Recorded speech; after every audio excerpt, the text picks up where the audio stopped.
आज हम आप लोगों के लिए श्री हनुमान जी का एक मुखी कवच लेकर के आए हैं। यह एक मुखी कवच हनुमान जी के साधकों के बीच बहुत ही लोकप्रिय है।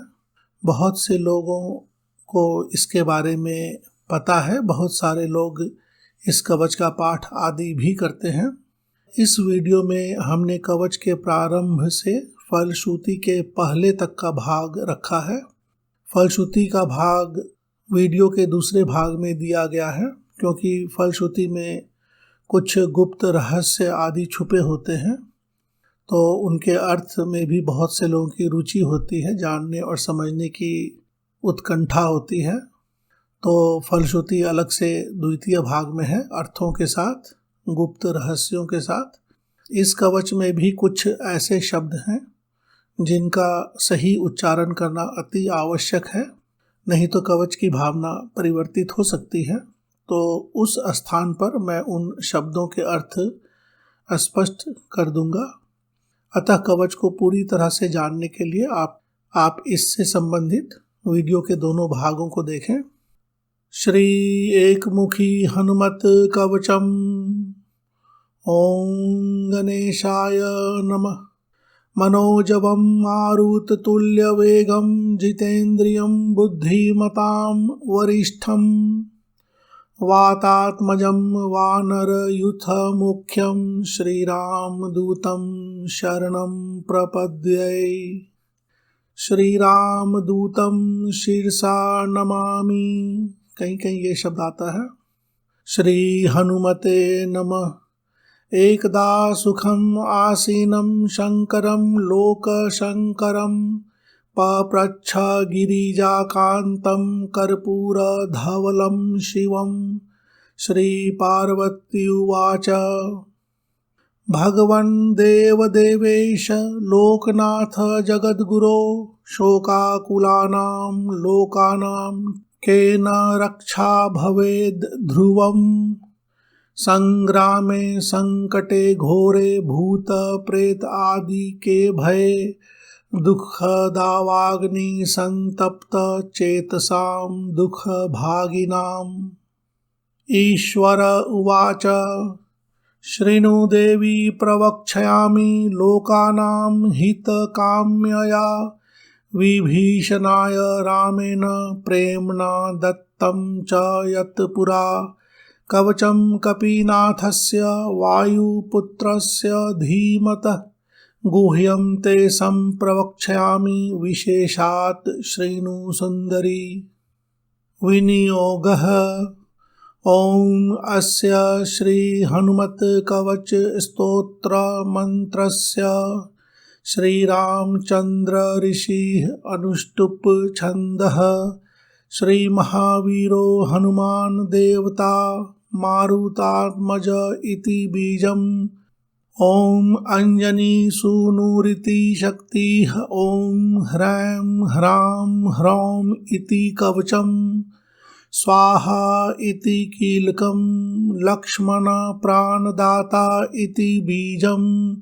मम सकल कार्य सिद्ध्यर्थे जपे विनियोगः। किसी भी स्तोत्र में विनियोग बहुत ही महत्वपूर्ण होता है। विनियोग में उस कवच स्तोत्र से संबंधित ऋषि छंद आदि बहुत सारी जानकारी होती है, और स्तोत्र करने का मूल उद्देश्य भी दिया हुआ होता है। तो विनियोग अवश्य ही करना चाहिए। इस विनियोग में देखें, इस हनुमत कवच स्तोत्र मंत्र के श्री रामचंद्र ऋषि हैं, अनुष्टुप छंद है। इस स्तोत्र के श्री महावीर हनुमान मूल देव हैं, मतलब उन्हीं के लिए है, उनका ही है। मारुतात्मज, मारुतात्मज बीज है। ओम अंजनी सुनूर शक्ति है। ओम ह्रैं ह्रां ह्रौं इसका कवच है। स्वाहा इस स्तोत्र का कीलक है। लक्ष्मण प्राणदाता इस स्तोत्र का बीज है। और साधक अपने सभी कार्य की सिद्धि के लिए मम सकल कार्य सिद्ध्यर्थे जपे विनियोगः। तो साधक यहाँ पर अपने सभी कार्य की सिद्धि के लिए इसका विनियोग कर रहा है। यानी वह एक छोटा सा संकल्प ले रहा है कि मैं अपनी कार्य की सिद्धि के लिए इसका पाठ कर रहा हूँ, तो इससे फल की प्राप्ति में आसानी होती है। देवता को पता चल जाता है कि साधक की स्पष्ट इच्छा क्या है। अथ करन्यासः ॐ ह्रां अंगुष्ठाभ्यां नमः, ॐ ह्रीं तर्जनीभ्यां नमः, ॐ ह्रूं मध्यमाभ्यां नमः, ॐ ह्रैं अनामिकाभ्यां नमः, ॐ ह्रौं कनिष्ठिकाभ्यां नमः, ॐ ह्रः करतलकरपृष्ठाभ्यां नमः। अथ हृदयादिन्यासः ॐ अञ्जनीसूनवे हृदयाय नमः, ॐ रुद्रमूर्तये शीर्षे स्वाहा, ॐ वायुसुतात्मने शिखायै वषट्, ॐ वज्रदेहाय कवचाय हुं, ॐ रामदूताय नेत्रत्रयाय वषट्, ॐ ब्रह्मास्त्रनिवारणाय अस्त्राय फट्। अब यहाँ पर हनुमान जी की गायत्री मंत्र है। ॐ रामदूताय विद्महे कपिराजाय धीमहि तन्नो हनुमान प्रचोदयात्। ॐ रामदूताय विद्महे कपिराजाय धीमहि तन्नो हनुमान प्रचोदयात्। जितनी इच्छा हो 11, 21, 108 बार जप कर सकते हैं। ॐ हुं फट् स्वाहा, ॐ हुं फट् स्वाहा इति दिग्बन्धः। इस मंत्र से सभी दिशाओं में पढ़ते हुए चुटकी बजाते हुए दिग्बंधन कर लें। इस मंत्र से दिशाओं का बंधन हो जाता है, तो कोई भी गलत शक्तियां आपका नुकसान नहीं पहुंचाएंगी, ऐसा माना जाता है। अथ ध्यानम, लाल वाले श्लोक देखेंगे, रिपीट करके सरल करके लिखी गई है। ओम ध्यायेद बाल दिवाकर धृति निभम देवारी दर्पापहम, देवेंद्र प्रमुख प्रशस्त यशसम देदीप्यमानं रुचा, सुग्रीव आदि समस्त वानर युतं सुव्यक्त तत्व प्रियं, संरक्त अरुण लोचनं पवनजं पीतांबर अलंकृतम्। मूल शब्द को देखने से लगता है पीतांबरा अलंकृतम है, लेकिन पीतांबरा माता बगलामुखी का नाम है, इसलिए पीतांबर अलंकृतम स्पष्ट बोलेंगे और ऐसी ही भावना रखेंगे। उद्यन्न मार्तंड कोटि प्रकट रुचि युतम चारु वीरासन अस्थम, मौंजी यज्ञोपवीत अरुण रुचिर शिखा शोभितं कुंडलांगम, भक्तानां इष्टदं तं प्रणत मुनिजनं वेद नाद प्रमोदं, ध्यायेद देवं विधेयं प्लवग कुलपतिं गोष्पदी भूतवार्धिं, वज्रांगं पिंगकेशाढयं स्वर्णकुण्डलमण्डितं, नियुद्ध कर्म कुशलं पारावार पराक्रमं, वामहस्ते महावृक्षं दशास्य करखण्डनं, उद्यद् दक्षिण दोर्दण्डं हनुमन्तं विचिन्तयेत्,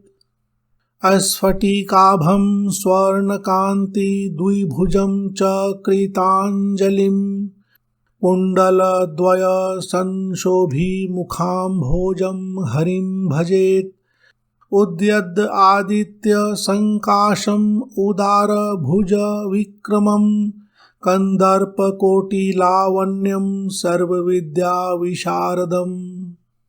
श्रीराम हृदयानंदं भक्तकल्पमहीरुहं, अभयं वरदं दोर्भयां कलये मारुत आत्मजम्, अपराजित नमस्ते अस्तु नमस्ते राम पूजित, प्रस्थानं च करिष्यामि सिद्धिर्भवतु मे सदा।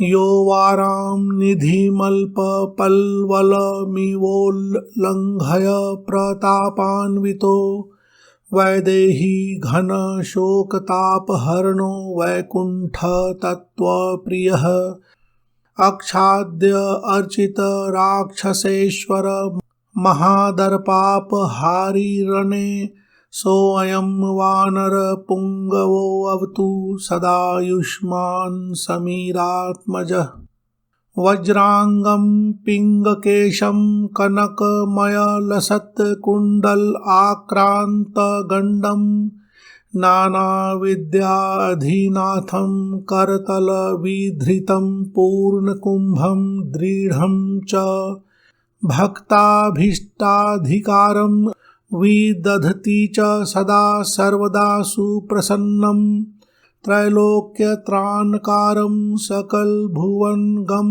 रामदूतं नमामि उद्यल्लाङ्गुलकेशप्रलयजलधरं भीममूर्तिं कपीन्द्रं वन्दे रामाङ्घ्रिपद्मभ्रमरपरिवृतं तत्त्वसारं प्रसन्नं वज्राङ्गं वज्ररूपं कनकमयलसत्कुण्डलाक्रान्तगण्डं दम्भोली स्तम्भसारप्रहरन् विकटं भूतरक्षोऽधिनाथम् वामे करे वैरिभयं वहन्तं शैलं च दक्षे निजकण्ठलग्नं दधान्मासाद्य सुवर्णं भजे ज्वलत्कुण्डलरामदूतं पद्मरागमणिकुण्डलत्विषा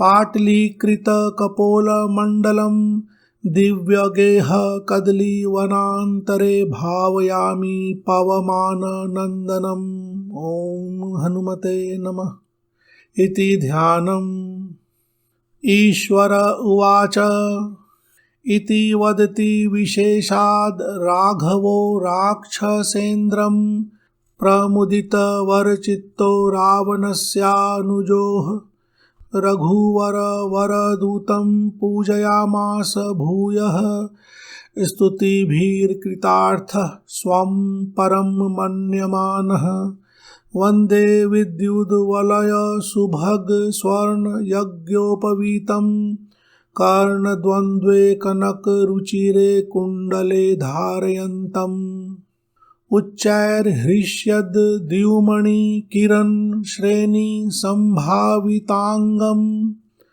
सतकौपीनं कपिवरवृतं कामरूपं कपीन्द्रं मनोजवं मारुततुल्यवेगं जितेन्द्रियं बुद्धिमतां वरिष्ठं वातात्मजं वानरयूथमुख्यं श्रीरामदूतं सततं स्मरामि।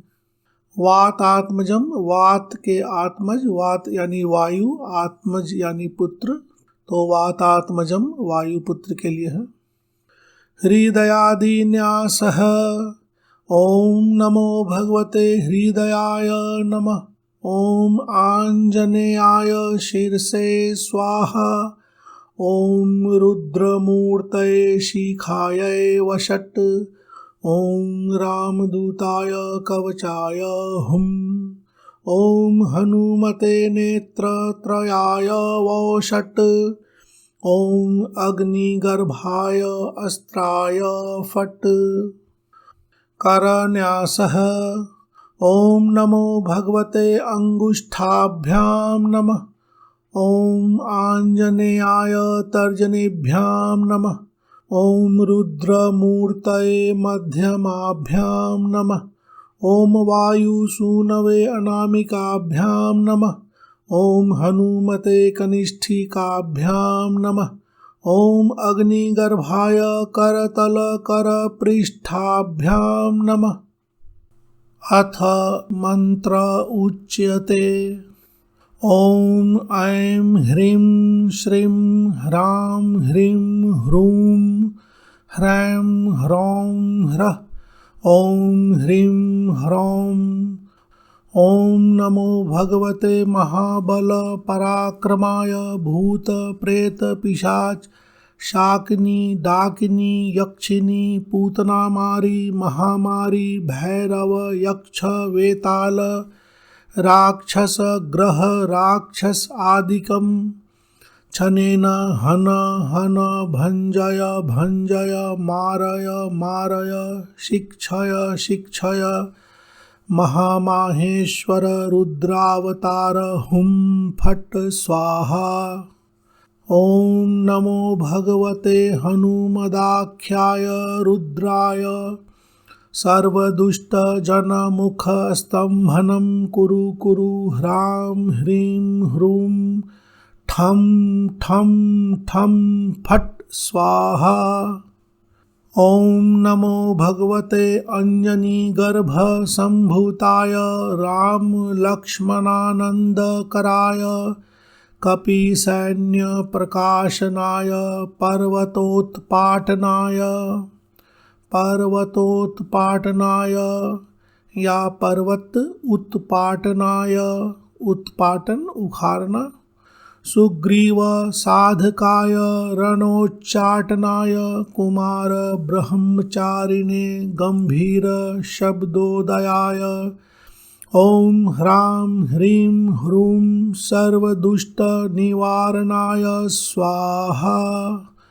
ओम नमो हनुमते सर्वग्रहानुभूत भविष्यद वर्तमानान् दूरस्थान समीपस्थान सर्वकाल दुष्ट दुर्बुद्धीन् उच्चाटय उच्चाटय परबलानि क्षोभय क्षोभय मम सर्वकार्यं साधय साधय हनुमते ओम ह्रां ह्रीं ह्रूं फट् देहि ओम शिवं सिद्धं ह्रां ह्रीं ह्रूं ह्रौं स्वाहा।